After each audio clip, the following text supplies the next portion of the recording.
And welcome back to WRPVI TV and One Way Through Wayne's World. You know, sometimes I love to have a good time, but sometimes we got to be serious.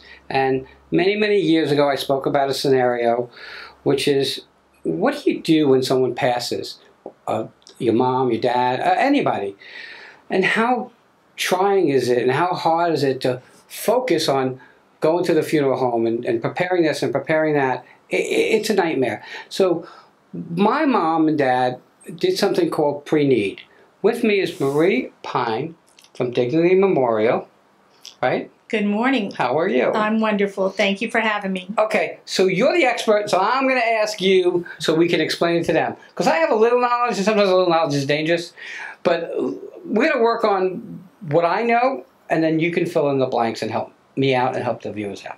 Great idea, Wayne. Okay, so first I got to ask you, you know, in the funeral industry, it's kind of a depressing industry in its own route. Why did you choose this industry? I chose to enter this industry because I've been helping families my whole life. Okay. And this is helping people. It's a gift of love for their loved ones. It is a celebration of life. I don't think of it as depressing. Everybody's going to die. Right. You know? So having things in order and taking that burden off your family is truly a gift. And you know, Japan talks about life and death being the same. Okay? People don't die. They leave here, but they're really not dead. They're here in spirit. They're here in your heart. They're here in your mind. They're here in your memories. And the biggest problem that you have when someone passes is, what do you do? If you're not prepared, what do you do? Right. Okay, that's why in a car you have a spare tire. Because if you get a flat tire, what do you do? Well, it's the same in the funeral industry. And there's a thing called pre-need, I guess. Is that what it's called? That's right. Most people haven't already planned a funeral. Right. And we met standing in line, and you saw my name tag, and you said, oh, I love pre-need. Right. Because what happened when your dad passed? Okay, so my mom and dad, my mom is one of those that didn't do any research, but when she saw something that seemed like a good idea, she did it. So she found out about pre-need, and she started to pay for it. Paid for her and my dad. They took their funeral plots, and she found out that pre-need would take away the pressures from the kids, or her or my dad, whoever passed first, to deal with it. So she buys it and she pays it off because I guess you can finance it. Okay? Yes, we're one of the companies that offer that. But what I remember about our first meeting is you said to me, oh, Marie, when my father died, all I had to do was grieve. No, I had to do one more thing. I had to make one phone call. Oh, one phone call. Okay. That was it. Okay, so one phone call to the funeral home. That's it. And then they followed all of your mom and dad's wishes that they had put into place. Right. And you said to me more than 3 times, all I had to do was grieve. I didn't have to make all those decisions. I didn't have to write a check. I didn't have to do any of that. Yeah, if you haven't planned a funeral for somebody, you don't realize the dozens of questions and decisions that have to be made when somebody passes. And this has to be done like rapid fire, because the death certificate can't even be issued without the vital statistics information. And even though I'm in the industry, I still can't remember what my mother's maiden name was or my mother's father's first name. I just have like a mental block on it. Now, my mom has passed, and she made it easy for us because she told us what she wanted, and we followed the plan. Right. But the last funeral I went to, my dear friend of many years and decades thought she was bringing her dad home from the hospital on Monday. He died Tuesday. The funeral was Friday. I flew up to New York, and in between her tears, she said, my dad deserves better than this. My dad deserves better than this. And I have goosebumps just, you know, I love her and her family. And the family was so hurt and bereaved that her brother-in-law wound up making the decisions. And she said, we should have, you know, a nice meal together, not plastic forks and knives. And I could just comfort her the only way that I know how. Well, being there is coming, but you know, you're talking about making tough decisions, and now you're talking about making tough decisions when you're grieving. Exactly. Very tough. Who wants to go shopping on the worst day of their life? Right. Losing a family member. Can I tell you a story about my friend Stephen? Uh-huh. Okay. So Stephen's mom passed, and she had decided the time that she buried her mom that she was going to put her plans in place. She and her husband, smart woman, made her husband do it. Usually the woman. And she was the first one to pass. So what could I do for them? Not too much. I drove them to the funeral home. And this was 15 years ago. Rest in peace, Marjorie, I sat like a fly on the wall. The two men, his stepfather and himself, had two questions to answer.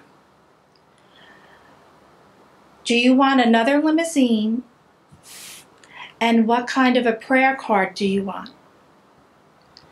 It took them 25 minutes. Wow. They were grieving and mourning, as you said. And after that 20-minute mark, I said, guys, you know, Marjorie put down everything that she wanted. I don't really think she wants another limousine.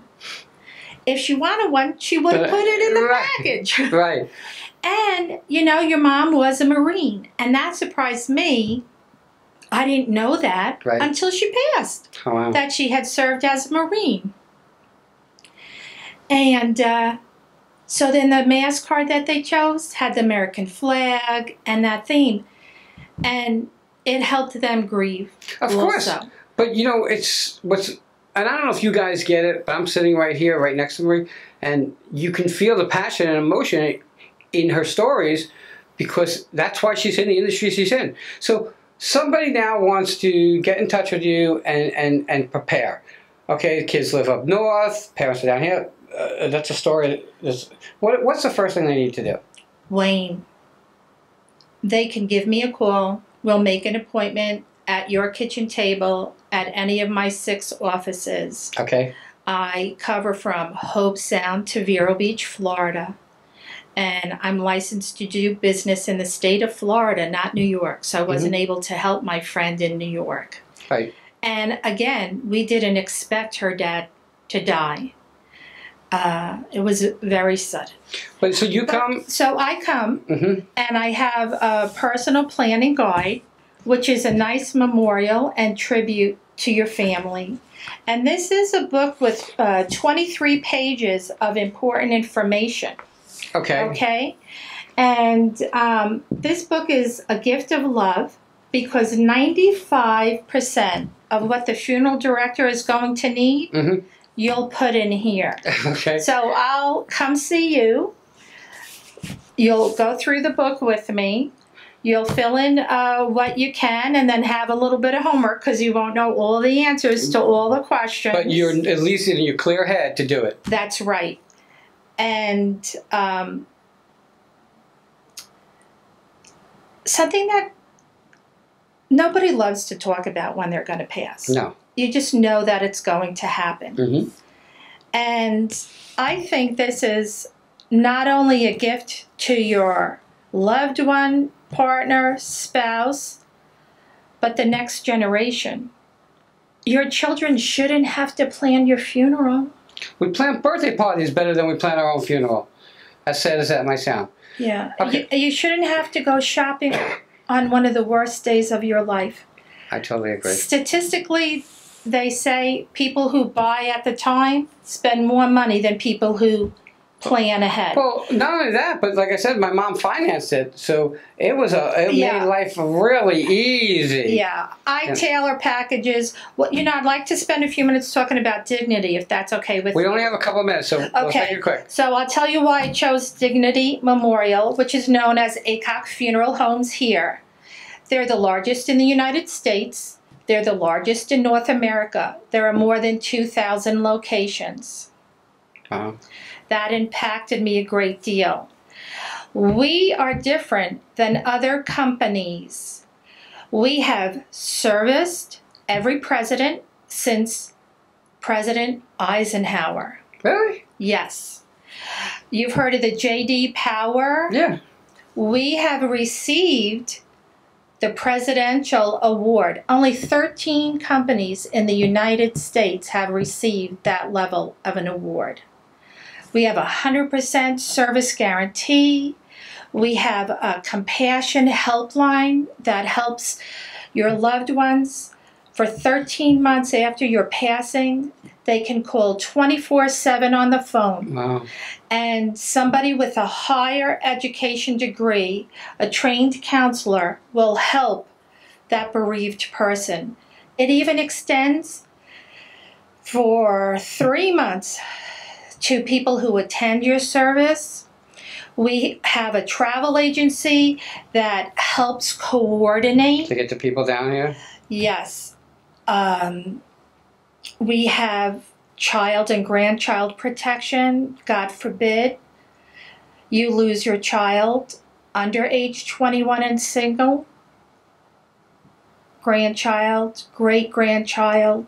Nobody wants to even contemplate that. Well, no. Well, Dignity Memorial will take care of that loved one. The same package you chose for yourself,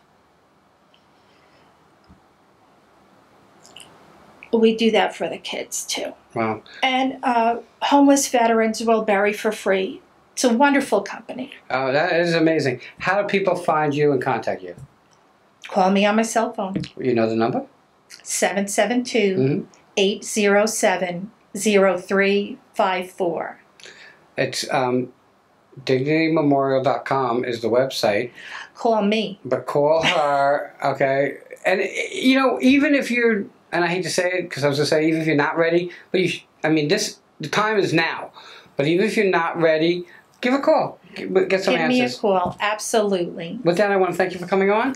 Thanks, It was Wayne. a pleasure, everybody. Stay tuned. We'll be right back. Have a good day.